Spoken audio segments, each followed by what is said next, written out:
Hello everyone, and welcome to my Young and the Restless official 24 channel. I hope everyone is having a wonderful day. Before we begin, please hit the subscribe button and give this video a thumbs up. The lines of conflict between Nikki and Jill regarding Kane's future. At the ranch, Nikki confronted Jill and demanded that she speak out against Kane's increasing threat. Will Jill stand up for him or work to undermine him? At the ranch, Nikki confronted Jill and asked her about her relationship with Kane. A courteous thank you and recognition of Chancellor's legacy turned into a contentious argument concerning involvement, loyalty, and the impending danger to Chancellor Industries. Battle lines were established by the exchange, which may decide whether Jill supports Kane or sides with Genoa City's elite to oppose him. Nikki greeted the meeting with courtesy and praised Jill for her contribution to Catherine's legacy.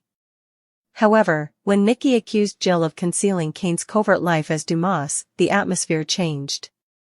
Jill maintained that she wasn't involved, claiming that Catherine had once trusted Kane as a good man. Nevertheless, she was forced to acknowledge her own regrets, including the worry that she had alienated Billy in a manner similar to how Catherine had previously made her feel worthless. As evidence that Kane had nothing left to lose, Nikki persisted, citing his separation from Lily and his kids.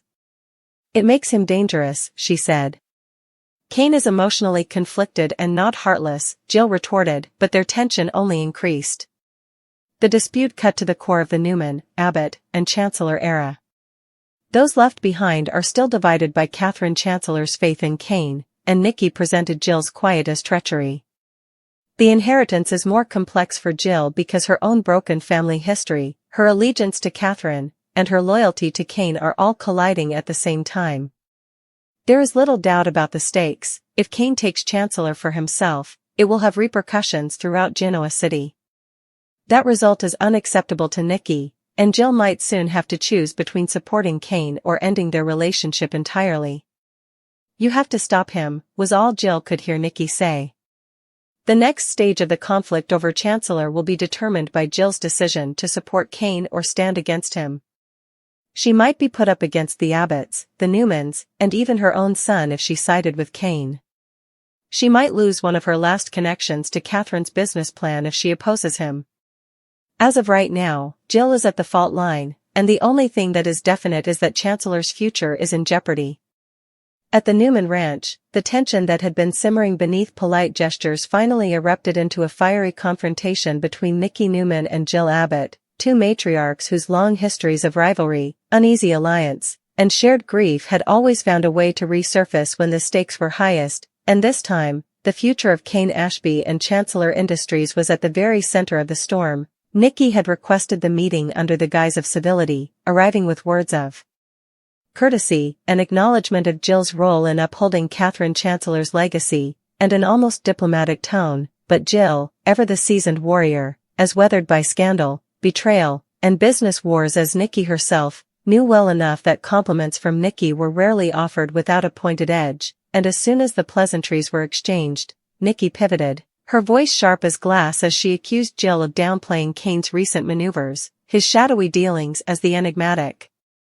Dumas, his erratic behavior after the collapse of his marriage to Lily, and his increasingly brazen attempts to position himself as the rightful heir to Chancellor. Jill bristled instantly, though she tried to remain poised, reminding Nikki that Catherine herself, the very woman whose legacy they were both so quick to invoke, had once believed in Kane, had given him a chance when no one else in Genoa City would, and had trusted that beneath his mistakes was a man capable of redemption and loyalty. But Nikki, unmoved, pressed harder, warning that a man with nothing left to lose was far more dangerous than one weighed down by responsibility, and she cited Kane's fractured ties with Lily, his alienation from Charlie and Maddie, and his increasing obsession with proving himself as signs that he was spiraling into reckless territory, a man who might burn Chancellor Industries to the ground rather than accept defeat. Jill, for all her bluster, could not fully deny the sting of truth.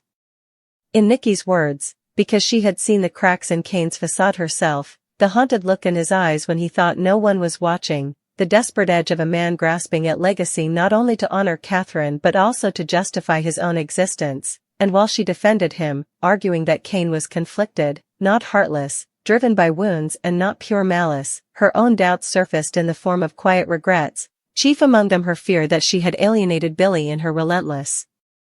pursuit of Catherine's approval. Much as Catherine had once made her feel like an unworthy outsider fighting for a seat at the table of Genoa City's elite, the argument escalated, fueled by decades of unresolved tension between these two women who had both loved Catherine in their own ways, who had both felt diminished by her impossible standards, and who were now projecting their insecurities, losses, and unresolved grievances onto the question of whether Cain belonged in the Chancellor Empire at all. Nikki, her voice growing colder with each word, declared that Jill's silence was nothing short of betrayal, a passive complicity that would allow Cain to usurp a legacy that belonged to Catherine's vision, not his ambition, while Jill, wounded but proud, countered that her loyalties were torn not out of cowardice but out of love for a family that had always been fractured, love for a friend whose absence still haunted her, and yes, even love for Cain, flawed though he was, because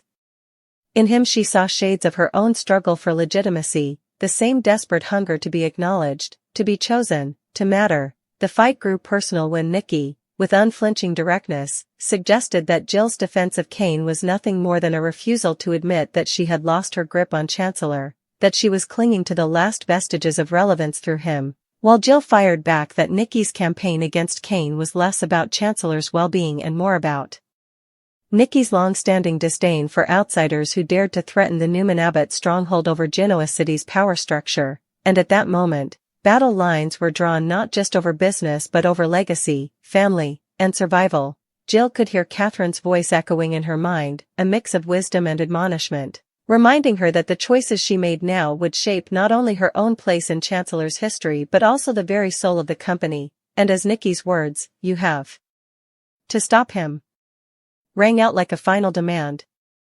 Jill realized she stood at the fault line of a decision that could fracture everything she held dear, support Cain and risk alienating not only the Abbotts and the Newmans but also her own son, or turn against Cain and sever one of the last connections she had to Catherine's complicated vision of loyalty, redemption, and second chances. The air in the ranch seemed to thrum with the weight of unspoken truths, Jill's pulse racing as she considered the consequences, the ghosts of her past mistakes pressing down on her with suffocating force, because this was no longer just about Chancellor Industries, it was about identity, about whether Jill Abbott could finally choose a side and stand by it without wavering, or whether she would once again find herself trapped in the middle, a woman torn between the legacy she inherited, the family she fractured, and the man she might lose forever if she turned her back on him. And so the clash between Nikki and Jill, two titans of Genoa City's elite, marked the beginning of a new era of conflict, one where alliances would be tested, loyalties redefined, and the future of Chancellor Industries, and perhaps even Jill Abbott herself, would hang precariously in the balance, teetering on the edge of either redemption or ruin.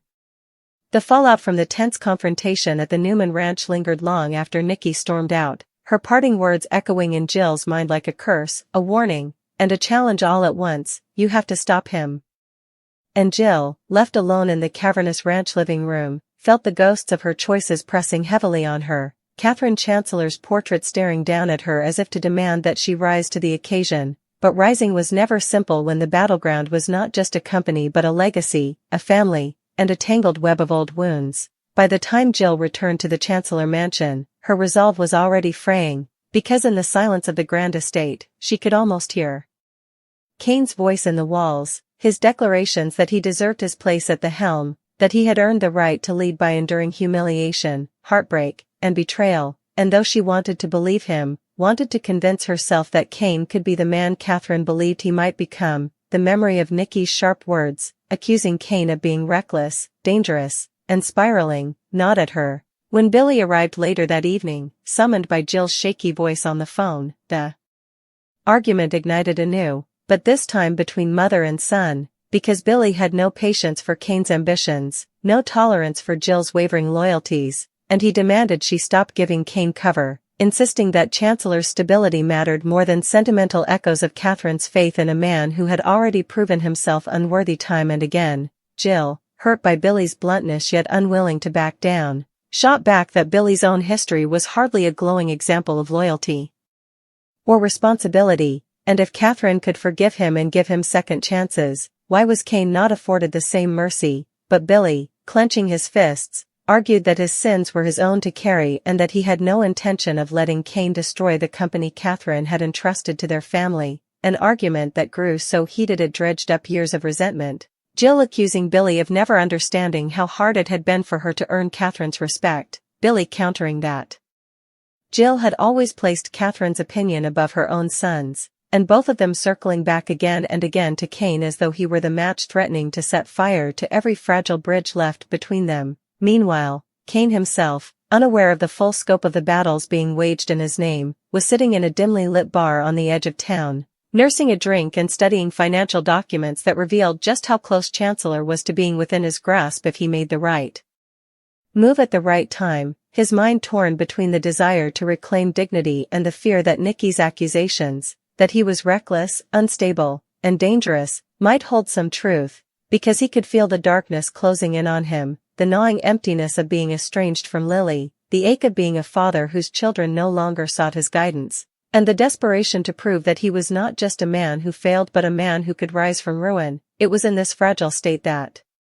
Victor Newman entered the picture, summoned perhaps by his own intuition or perhaps by Nikki's not-so-subtle demand that something be done, and when Victor confronted Cain with his infamous calm authority, Cain bristled instantly, railing against Victor's intrusion into his business, but Victor, always calculating, reminded him that Chancellor Industries was not merely a company but a weapon, one that could shift the balance of power in Genoa City, and that if Cain thought he could maneuver his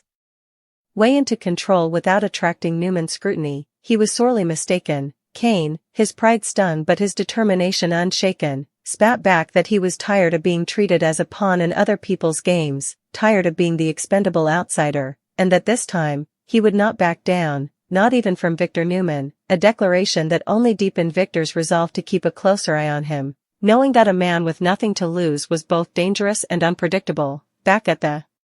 Chancellor Mansion, Jill sat by Catherine's old writing desk, her hand shaking as she opened a drawer that still held Catherine's letters, reading one where Catherine had once written, "Trust is fragile, Jill, but when given, it must be honored," words that cut her deeply now because she did not know whether honoring Catherine's trust meant standing by Cain or protecting Chancellor from him, and as she wept quietly, Billy returned. His anger softened slightly but his frustration still evident. And he told her she had to choose, that indecision was as much a betrayal as action, and that if she would not act, he would, a promise that sent chills through Jill because she knew her son well enough to understand that when Billy vowed to fight, he would not hold back.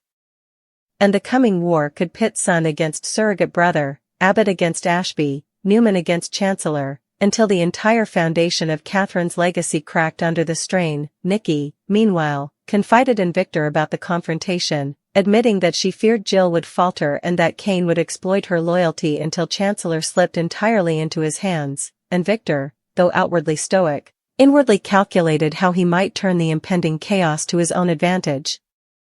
Because in Genoa City, no conflict ever remained isolated, and Victor knew that if Chancellor Industries fell, the ripple effects would touch Newman Enterprises, Jabot, and beyond. Cain, emboldened by a dangerous mix of desperation and wounded pride, began making moves behind the scenes, quietly reaching out to allies, leveraging old contacts, and presenting himself as the rightful heir to Catherine's trust, while Jill, caught between past and present, loyalty and survival, family and legacy, realized with growing dread that no matter which choice she made, someone she loved would view her as a traitor, and so the lines of conflict that Nikki had drawn in her confrontation with Jill were now etched into the very fabric of Genoa City's power structure, setting the stage for a clash that would not only decide Cain's future but also determine whether Catherine's legacy would endure or be shattered beyond recognition. As the days passed after Nikki's searing confrontation, Jill found herself unable to sleep, pacing the Chancellor Mansion in the late hours of the night as the weight of impossible decisions bore down on her, because every corner of the house whispered reminders of Catherine, her laughter in the drawing room, her sharp voice echoing in the library, her scent lingering in the roses on the veranda. And those memories were not soothing, they were suffocating, because Catherine's legacy was not simply a company, it was a test, a trial by fire for everyone she left behind, and Jill felt as though she was failing yet again. Cain's presence in her life was both a burden and a beacon, because she could see the broken boy in the man, the wounded soul who yearned for validation, but she could not ignore the dangerous glint in his eyes, the way he carried himself now with the bravado of someone who had nothing left to lose, and that frightened her more than she cared to admit, because Nikki had been right about one thing: men like Kane could be unpredictable, capable of going too far, and yet Jill also recognized that Victor Newman circling him like a hawk made the situation combustible, because Kane hated being manipulated, and Victor never let go once he sank his claws into a target. Billy, meanwhile, kept pressing Jill, warning her that if she would not publicly denounce Kane, if she would not stand up for Chancellor and draw a line in the sand, then he would do it himself, and Jill, torn between motherly guilt and business pragmatism, found herself snapping at Billy in ways that echoed the old bitterness between them, as if Catherine's ghost were stirring up old grievances just to force them into battle again. But what made the whole conflict unbearably sharp was that Kane was not hiding anymore. He was moving, publicly, boldly, arranging meetings with shareholders, securing allies, positioning himself as the face of Chancellor's next chapter, and every time Jill tried to call him, he was already a step ahead, answering her concerns with vague promises, with lines about honoring Catherine, about restoring dignity, about protecting what mattered, and though she wanted to believe him, the doubt crept in like poison, leaving her torn between her faith in his better nature and her fear that she was simply repeating the mistakes she had made with Billy, enabling recklessness under the guise of loyalty. When Nikki learned that Kane was already working shareholders, she confronted Victor again, demanding that he intervene, but Victor, ever the chess master, told her coldly that sometimes the best way to destroy a man was to let him think he was winning, and though Nikki bristled at the cruelty of it, she also knew Victor was not wrong. Kane's ambition might be the very noose that tightened around his neck, but that did not comfort her, because she feared what he might drag Chancellor down with him if no one stopped him. Jill, sitting at Catherine's desk one morning, staring at unsigned documents that could either secure or shatter Kane's chances, realized with a sinking heart that the day was coming when she would have to declare herself, and her mind replayed Nikki's furious demand, Billy's ultimatum, Kane's wounded eyes, and Catherine's voice reminding her that leadership was not about loyalty but about courage, and courage meant sacrifice, and as Jill wept silently, she knew that no matter what she chose, someone she loved would walk away from her forever, and Chancellor itself might never be the same again. The breaking point came faster than Jill expected, because while she was still drowning in indecision, Kane forced the issue by scheduling a press conference at the Genoa City Athletic Club, inviting shareholders, reporters, and even family members, a move so bold and so public that it sent shockwaves through every corner of the city, and when Jill learned of it, her stomach dropped, because she knew what it meant. Kane was no longer asking for her blessing, he was seizing power with or without her support, and that realization both infuriated and terrified her. Nikki was the first to call, her voice clipped and icy, saying, "This is what I warned you about, Jill, your silence has given him permission," and though Jill wanted to hang up, she let the words wash over her like acid, because Nikki was right, she had been silent, and now her silence had become its own form of betrayal, not only to Catherine's memory but to Billy, to Chancellor, to herself. Billy, storming into the